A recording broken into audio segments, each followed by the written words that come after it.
Class में हम लोगों ने प्रीवियस ईयर क्वेश्चन की सीरीज स्टार्ट की थी, जिसका पार्ट 1 ऑलरेडी अपलोड कर दिया है। तो जिन्होंने पार्ट 1 नहीं देखा है वो प्लीज जाके पहले वो वाला वीडियो आप देख लीजिए। उसका लिंक मैं डिस्क्रिप्शन बॉक्स में दे दूंगी। और अगर आप मेरे चैनल पे न्यू हैं तो प्लीज चैनल को लाइक कर दीजिए, सब्सक्राइब कर लीजिए, और अगर आपको मेरे वीडियोस पसंद आते हैं तो प्लीज शेयर भी करिए। ओके, सो आज हम लोग पार्ट 2 स्टार्ट करेंगे, जिसमें 3 नेट पेपर्स के क्वेश्चंस डिस्कस करेंगे टीचिंग एप्टीट्यूड के, जो कि है June 2007, December 2007 and ultimately June 2008। Okay, तो शुरू करते हैं। जून 2007 का फर्स्ट क्वेश्चन है, the teacher uses visual aids to make learning. Teacher visual aids क्यों यूज करता है? डिफरेंट टाइप्स ऑफ एड्स कर लिया था हम लोग ने। ओके, तो लेक्चर में मैंने डाला है visual aids, audio visual aids, audio aids, तो प्लीज आप जाके उनको कवर कर लीजिए if you haven't watched those videos. तो इसमें कह रहा है the teacher uses visual aids to make learning A simple, B more knowledgeable, C quicker, या डी इंटरेस्ट। सो आंसर है हमारा इंटरेस्टिंग। हम डिफरेंट एड्स क्यों यूज करते हैं अपने टीचिंग में? ताकि बच्चे में इंटरेस्ट पैदा हो, वो कोई चीज को अच्छे से समझ पाए as an interesting way. Okay, ताकि उसे बर्डन ना लगे कि टीचर जो पढ़ा रहा है वो एज अ बर्डन लेके ना पढ़े, बल्कि उसमें इंटरेस्ट जगा के हम उसको वो चीज कवर कराएं। सो इसलिए हम विजुअल एड्स यूज करते हैं to make learning more interesting. Okay, next है the teacher's role at higher education level is two. Teacher का जो रोल है हायर एजुकेशन लेवल में क्या है? Provide information to students, second promote self learning in students, third encourage healthy competition among students, या fourth help students to solve their personal problems। So obviously option B इसमें correct answer होगा। हम बच्चों को higher education level में क्या उसको करेंगे, उसको हम ऑब्वियस उसको प्रमोट करेंगे सेल्फ लर्निंग के लिए, ताकि क्योंकि उसने ऑलरेडी वो सारी चीजें वो कर चुके, उसे हम इंफॉर्मेशन दे चुके हैं। उसके अंदर कंपटीशन की भावना है कि हाँ हमको कैसे कॉम्पीट करना है विद अदर स्टूडेंट्स, वो अपने खुद के प्रॉब्लम सॉल्व कर सकता है। बट हाँ, हम सेल्फ लर्निंग के लिए उसे हमेशा प्रमोट करेंगे कि आप खुद से सीखना, खुद से जानना सीखो। हर वक्त आपके पास टीचर अवेलेबल नहीं होंगे, इसलिए सेल्फ लर्निंग स्टूडेंट्स में जगाना बहुत जरूरी है, स्पेशली हायर एजुकेशन लेवल में। Okay, so option B will be your correct answer. Next है question 3, which one of the following teacher would you like the most. इनमें से कौन सी ऐसी चीज है जिसमें तुम आप टीचर को देखना या पसंद करोगे? ए पंक्चुअल, पंक्चुअल मतलब या तो वो एकदम टाइम पे हो, बी हैविंग रिसर्च एप्टीट्यूड, जिसके पास रिसर्च एप्टीट्यूड की नॉलेज हो, या बोला जाए जिसके पास थिंकिंग एबिलिटी अच्छी हो, C loving and having high idealistic philosophy, या D who often amuses students. So correct answer होगा हमारा हैविंग रिसर्च एप्टीट्यूड। क्योंकि देखो टीचर पंक्चुअल रहे ना रहे उससे कोई मैटर नहीं करता, बट हाँ टीचर में अगर एबिलिटी है किसी चीज को समझाने की तो वो अच्छा टीचर बन पाएगा, या स्टूडेंट्स वैसे टीचर को पसंद करेंगे जिनमें एबिलिटी हो कि वो बच्चे को समझा पाए, कोई चीज क्लियर कर पाए, या उनके डाउट्स को क्लेरिफाई कर पाए। सो ये एबिलिटी बच्चा हर टीचर में ढूंढना चाहेगा। Okay, loving and having idealistic philosophy, ये उतना कोई मैटर नहीं करता, क्योंकि लविंग जरूरी नहीं कि लविंग टीचर हो उसी के पास अच्छी थिंकिंग एबिलिटी हो या अच्छा नॉलेज हो।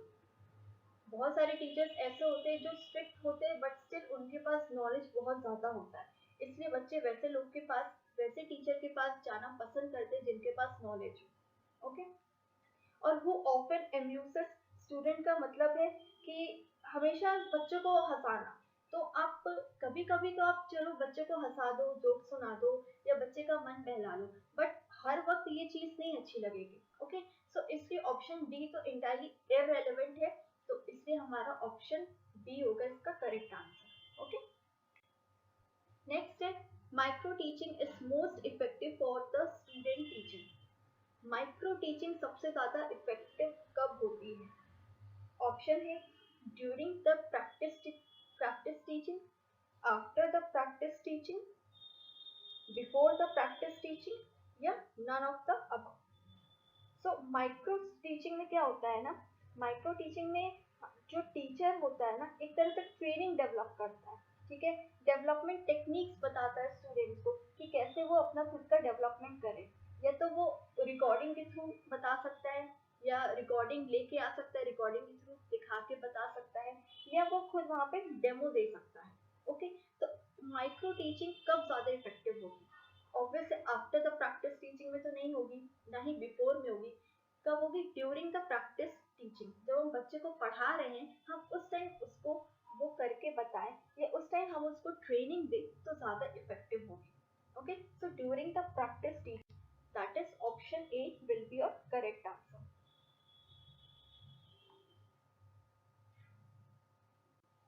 ओके, नेक्स्ट है which is the least important factor in teaching. इनमें से क्या सबसे कम जो लीस्ट इम्पोर्टेंट फैक्टर टीचिंग का कौन सा है जिसको हम बिल्कुल इररेलेवेंट मानते हैं? ओके, सो फर्स्ट है maintaining discipline in the class, lecturing in an impressive way, drawing sketches and diagrams on the blackboard, या fourth है punishing the students। Obviously least important factor होगा punishing the students, क्योंकि बच्चे को हम punish नहीं कर सकते जब तक वो कुछ बड़ा काम या बड़ा यू कैन से मिस्टेक ना करे, तो इसलिए ये लीस्ट इम्पोर्टेंट फैक्टर है। ओके, टीचिंग में। नेक्स्ट है फ्रॉम नाउ ऑनवर्ड्स हमारे दिसंबर 2007 के क्वेश्चन स्टार्ट हो गए। Okay, from question 6, maximum participation of students is possible in learning through which method? Either discussion method, B lecture method, C audio visual aids या D textbook method। See, audio visual aids तो कोई method है नहीं, ये तो add है, तो इसको आप इजीली रिमूव कर दो। ओके, टेक्स्ट बुक किसी तरह का कोई मेथड नहीं होता। डी भी आपका हट गया एलिमिनेशन मेथड से, तो कौन से बचे? दो ऑप्शन बचे, इधर डिस्कशन मेथड और लेक्चर मेथड। इसमें देखो क्वेश्चन में क्या करे ना, मैक्सिमम पार्टिसिपेशन, मैक्सिमम मतलब ज्यादा से ज्यादा पार्टिसिपेशन, तो ज्यादा से ज्यादा पार्टिसिपेशन कौन से मेथड में होगा? हमारा लेक्चर मेथड में होगा, क्योंकि इसमें क्या होता है, इसमें बहुत सारे स्टूडेंट्स एक बार में पार्टिसिपेट कर पाते हैं। But on the other hand discussion method में ऐसा नहीं होता। डिस्कशन मेथड में अगर बहुत सारे लोग पार्टिसिपेट करेंगे then it will create a havoc, मतलब बहुत हौच-पौच सा हो जाएगा। तो इसलिए लेक्चर मेथड हमारा बेस्ट है, जहाँ टीचर आता है, लेक्चर डिलीवर करता है एंड स्टूडेंट्स सुनते हैं लेक्चर्स को। तो मैक्सिमम पार्टिसिपेशन कहाँ होगा? लेक्चर मेथड में। बट हाँ, at the same time lecture method उतना अच्छा नहीं होता क्योंकि इसमें स्टूडेंट्स का फीडबैक नहीं होता। ये वन टाइम प्रोसेस है। प्रीवियस क्लासेस में मैंने बताया था, एक क्वेश्चन भी था लेक्चर मेथड पे। लेक्चर मेथड हमारा वन टाइम प्रोसेस है जिसमें सिर्फ टीचर आता है, ही delivers the lecture and moves on. Okay, तो इसलिए हमारा लेक्चर मेथड बहुत इफेक्टिव नहीं होता। बट हाँ, ये क्वेश्चन कह रहा है maximum participation, so that is possible only in lecture method. So lecture method will be your answer. Hope so आपको ये अच्छे से समझ में आया होगा। Okay, let's move forward. The most appropriate purpose of learning is, learning सीखने का सबसे पर्पस क्या है? ठीक है, इसका रीजन क्या है? Most appropriate personal adjustment, social and political awareness, modification of behaviour या प्रिपेयरिंग वनसेल्फ फॉर एम्प्लॉयमेंट। इसका आंसर होगा मॉडिफिकेशन ऑफ बिहेवियर। हम टीचिंग क्यों करते हैं? बच्चे के बिहेवियर को मॉडिफाई करने के लिए, बच्चे के बिहेवियर में चेंजेस लाने के लिए। हम इसलिए तो पढ़ाते हैं ना स्टूडेंट्स को, ताकि वो अपने बिहेवियर में चेंज लाके वो कुछ अच्छा करें, एक अच्छा सिटीजन बने। तो option C will be your correct answer. Next, the students who keep on asking questions in the class should be. वैसे स्टूडेंट्स जो निरंतर या लगातार क्वेश्चन पूछते हैं क्लास में, उनके साथ क्या करना चाहिए? Encouraged to find answer independently, B advised to meet the teacher after the class, C encouraged to continue questioning या D advised not to disturb during lecture। Option D तो सिंपली एलिमिनेट हो गया, ठीक है, क्योंकि हम उसे एडवाइस नहीं देंगे कि आप क्वेश्चन ना पूछें। ओके, तो ऑप्शन डी आपका एलिमिनेट हो गया। या तो हम उसे होगा। क्यों? क्योंकि बार बार क्वेश्चन पूछना कोई टीचर एनकरेज नहीं करेगा आपको, बार बार आप क्वेश्चन पूछो। ओके, बार बार कब क्वेश्चन बच्चा पूछेगा? जब वो सिलेबस कंप्लीट हो जाएगा तब टीचर बोलेगा कि हाँ अब आपके कोई डाउट्स हैं तो आप फिर क्लेरिफाई करें। ऐसे बीच में कोई टीचर नहीं बोलेगा कि आप क्वेश्चन लगातार पूछिए। सो सी भी आपका एलिमिनेट हो गया। या तो ए होगा या तो बी होगा, लेकिन ऑप्शन हमको बेस्ट चूज करना है, इसलिए हमारा बेस्ट होगा ए। हम इनकरेज करेंगे बच्चे को कि पहले वो खुद आंसर्स ढूंढे। इन केस अगर उसे आंसर नहीं मिलेगा तब हम उसके क्वेरीज को सॉल्व करेंगे। सो this is the best way, ठीक है, कि अपने आंसर्स आप खुद ढूंढो। एनकरेज करेगा टीचर, मोटिवेट करेगा, क्योंकि इससे उससे क्या होगा ना, स्टूडेंट्स के अंदर सेल्फ लर्निंग की हैबिट जगेगी। वो खुद अपनी चीजें, अपने क्वेश्चंस क्वेरीज को सॉल्व करने की कोशिश करेगा। और अगर इन केस नहीं उसे मिला तब तो टीचर है ही उसे हेल्प करने के लिए। Okay okay, now question number 11 क्या कह रहा है? Use of radio for higher education is based on the presumption of. Higher education में रेडियो का जो यूज है वो क्या दिखाता है, हम क्या अज्यूम करते हैं उसको? Is based on the presumption of means is based on the assumption of enriching curriculum based instruction. Second, everybody having access to a radio set. Third, replacing teacher in the long run. Fourth, other means of instruction getting outdated. See, third तो एकदम कोई sense नहीं है। Replacing teacher in the long run, हम थोड़ी ना teacher को replace करेंगे रेडियो लाके। तो थर्ड तो आपका एलिमिनेट हो गया। ठीक है, सेकंड क्या है? Everybody having access to a radio set. इसमें देखो क्वेश्चन में क्या कह रहा है ना, use of radio for higher education is based on the presumption of. Presumption word लिखा है, प्रिजम्पशन मतलब हम अज्यूम कर रहे हैं ऐसा कि रेडियो यूज होगा हायर एजुकेशन में, किस लिए?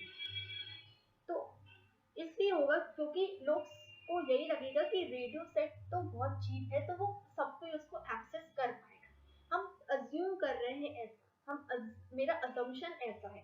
तो इस वक्त आंसर इसका होगा everybody having access to a radio set. हम इसलिए रेडियो सेट को अज्यूम कर रहे हैं कि हायर एजुकेशन में इसका यूज होगा, क्योंकि इसका एक्सेस सब कोई कर सकता है। ओके, तो वर्ड्स को ना ध्यान दिया करो, इस बेस्ड ऑन द प्रिजम्पशन लिखा है। प्रिजम्पशन मतलब आप ऐसा अज्यूम कर रहे हैं कि सबके पास रेडियो की सुविधा होगी, सब कोई एक्सेस कर पाएगा, इस वजह से हम रेडियो का यूज करेंगे हायर एजुकेशन में। Okay, hope so this is clear to you. Okay, next question number 12 and June 2008 के क्वेश्चन स्टार्ट होते हैं। The teacher has been glorified by the phrase friend, philosopher and guide because A. He has to play all vital roles in the context of society. He is a great patriot. He is the great reformer of the society. He transmits the high value of humanity to students. See, क्या कह रहा है ना, teacher को glorify इस phrase से करने का क्या मतलब है? हम क्यों करते हैं टीचर को? फ्रेंड क्यों बोलते हैं, फिलोसोफर क्यों बोलते हैं, गाइड क्यों बोलते हैं? इसलिए ताकि हम ये सोचते हैं कि वो एक स्टूडेंट में वैल्यूज को डेवलप करेगा। तो इसलिए हमारा आंसर होगा it he transmits the high value of humanity to students. क्योंकि देखो सब चीज में आप देखो सोसाइटी लिखा है, he has to play all vital roles in the context of society. He is a great patriot, ये कोई सेंस नहीं है। He is the great reformer of the society. तो सिर्फ टीचर का काम सिर्फ सोशल वेलफेयर नहीं होता है ना, मेन टीचर का काम क्या होगा? एक स्टूडेंट के अंदर चेंजेस लाना, स्टूडेंट के बिहेवियर को मॉडिफाई करना। तो इसलिए क्या होगा, he transmits the high value of humanity to students. इंसानियत की जो ह्यूमैनिटी की जो वैल्यूज है वो एक स्टूडेंट के अंदर लाना, ताकि वो एक अच्छा नागरिक बने, आगे जाके एक अच्छा पर्सन बने। तो टीचर का मेन रोल यही रहता है। ओके, सो इसलिए ऑप्शन डी आपका करेक्ट आंसर होगा। ऑप्शन बी क्या है? सब ग्रेट पेट्रियट मींस वो भक्ति वाला है, बहुत देशभक्ति वाला। तो ये कोई सेंस नहीं है, इसमें स्टूडेंट्स का कोई लिंक नहीं है ऑप्शन बी में। तो इसलिए ऑप्शन डी इसका करेक्ट आंसर होगा। ए और सी भी करेक्ट हो सकते हैं but they both are partial correct. हाँ, सोशल वेलफेयर होता है टीचिंग, सोसाइटी को भी अच्छा अच्छा बनाना टीचिंग का एक काम है, but at the same time students के अंदर वैल्यूज को डालना, क्रिएट करना, it is the Paramount important. Okay, so option D will be your correct answer. Next, the most important cause of failure for teacher lies in the area of interpersonal relationship, lack of command over the knowledge of the subject, verbal ability, strict handling of students. एक teacher कब fail हो जाता है, कौन से area में teacher fail हो जाता है, या उसका कॉज क्या है फेल होने का? तो इसका ऑप्शन होगा lack of command over the knowledge of the subject. Okay, ये तो बहुत इजी सा क्वेश्चन था. Next, a teacher can establish rapport with the students by. एक टीचर स्टूडेंट के साथ रिपोर्ट कैसे बैठा सकता है? रिपोर्ट मतलब होता है, आप कह सकते हो कि एक तालमेल कैसे बैठा सकता है, मतलब एक स्टूडेंट और टीचर का जो रिलेशन होता है, एक अच्छा रिलेशन, ये तालमेल कैसे वो बैठा सकता है अपने स्टूडेंट्स के साथ. Becoming a figure of authority, impressing students with knowledge and skills, playing the role of guide, or becoming a friend to the students. So B आपका होगा इम्प्रेस करेगा स्टूडेंट को अपने नॉलेज और स्किल से, तभी ना स्टूडेंट्स अट्रैक्ट होंगे टीचर की तरफ और फिर उनसे वो पढ़ना चाहेंगे. तो इसलिए एक अच्छा रिलेशन को स्टैब्लिश करने के लिए स्टूडेंट्स को इम्प्रेस होना बहुत जरूरी है, नॉलेज और स्किल्स जो टीचर के पास है. ओके, नेक्स्ट है education is a powerful instrument of social transformation, personal transformation, cultural, या all of the above. Definitely सारे के सारे ही होंगे. एजुकेशन सब में काम करता है, सोशली भी, पर्सनली भी, कल्चरली भी. तो ऑल ऑफ द अबव आपका आंसर होगा for this particular question. Next है which is the most important aspect of teacher's role in learning. देखो, इसमें आपका सबसे इम्पोर्टेंट एस्पेक्ट पूछ रहा है कि टीचर का रोल क्या है एक लर्निंग में. सबसे इम्पोर्टेंट एस्पेक्ट पूछ रहा है, मीन्स इन चारों में जो सबसे ज्यादा इम्पोर्टेंट होगा आपको वो चूज करना है. Okay, the development of insight. देखो, इस टाइप के जब भी क्वेश्चन आएंगे ना, अगर दिया रहेगा विच इज द इम्पोर्टेंट, तो आप समझो कि 3 इम्पोर्टेंट नहीं है, एक इम्पोर्टेंट है. बट अगर क्वेश्चन रहेगा मोस्ट इम्पोर्टेंट, ठीक है, या विच one of the following is important, इस टाइप के अगर आपके क्वेश्चन हो गए तो इट मीन्स कि इम्पोर्टेंट तो सारे हैं, लेकिन सबसे ज्यादा इम्पोर्टेंट कौन सा है.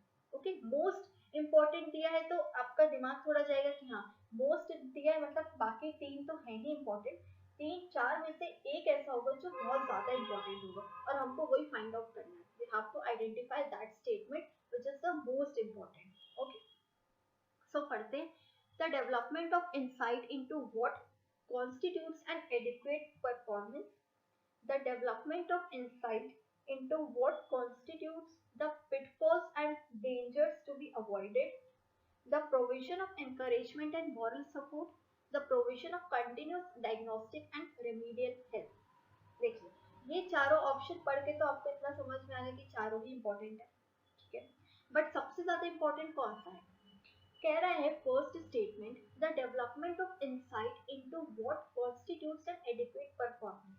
ये स्टेटमेंट क्या कह रहा है ना कि टीचर को बच्चे के, फॉर एग्जांपल इसको एग्जांपल समझो. एक स्टूडेंट है, ठीक है, वो बहुत शाय नेचर का है, उसके अंदर क्वालिटीज है, उसके अंदर पोटेंशियल है कि वो ग्रो करेगा, वो अच्छे रिजल्ट लाएगा, बट उसके पास कॉन्फिडेंस नहीं है कि हाँ वो दिखा पाए या दूसरों के सामने वो खुद को एक्सप्रेस कर पाए. तो टीचर क्या करेंगे ना, डेवलपमेंट ऑफ इंसाइट मतलब अंदर से डीप अंडरस्टैंड करेगा स्टूडेंट को, स्टूडेंट के अंदर ऐसा डेवलपमेंट लाएगा कि वो कॉन्फिडेंट हो जाए और जो उसका परफॉर्मेंस है, एडिक्वेट परफॉर्मेंस मतलब अच्छे अमाउंट में जो उसका परफॉर्मेंस है वो एक्सप्रेस कर पाए बाकी स्टूडेंट्स के सामने. तो ये मेरा ऑप्शन 1 कह रहा है, ठीक है. The development of insight into what constitutes the pitfalls and dangers to be avoided.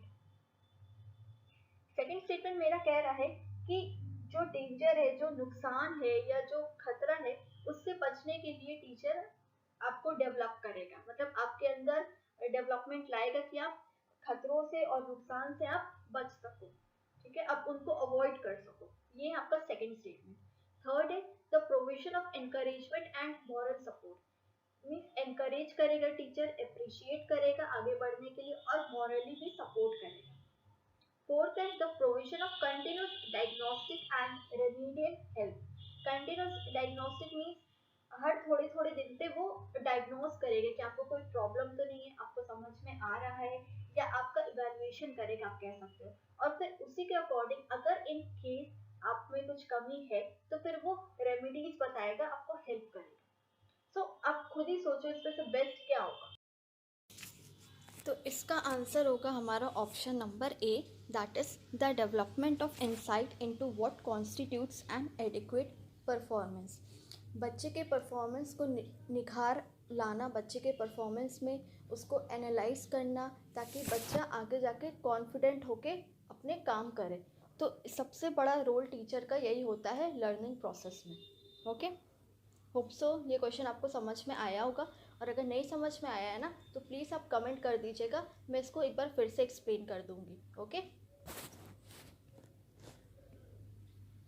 Okay, so this was our last question of today's session. तो होप सो आपको सेशन अच्छा लगा होगा, और अगर पसंद आया है तो प्लीज़ लाइक करिए, शेयर करिए और सब्सक्राइब कर दीजिए चैनल। ओके, मिलते हैं नेक्स्ट वीडियो में, आगे के PYQs मैं लाऊंगी। तो till then take care everyone, have a nice